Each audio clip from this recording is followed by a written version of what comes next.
All right, bit of breaking news. We can report now that Republicans are projected to retain control of the House of Representatives. It looks like the GOP getting its trifecta that it's been counting on. Jay O'Brien, tell us what you know.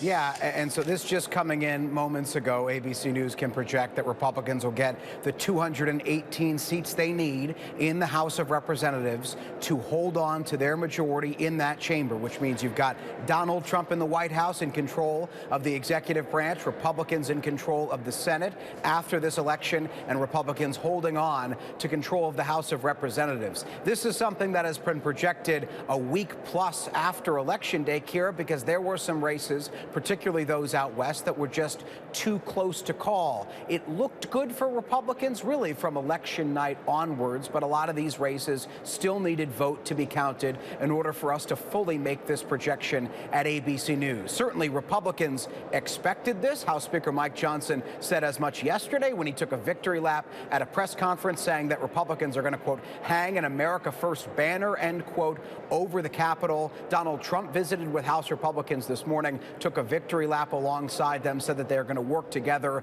to enact his vision for this country, and celebrated this electoral victory. But now we can firmly project that what House Republicans expected and what Democrats largely expected and said to each other behind closed doors at their own meeting this morning has now come to pass. Republicans have unified control over every single branch of this government. Trump in the White House, Republicans in control of both chambers of Congress, and a conservative majority on the United States Supreme Court, Kira.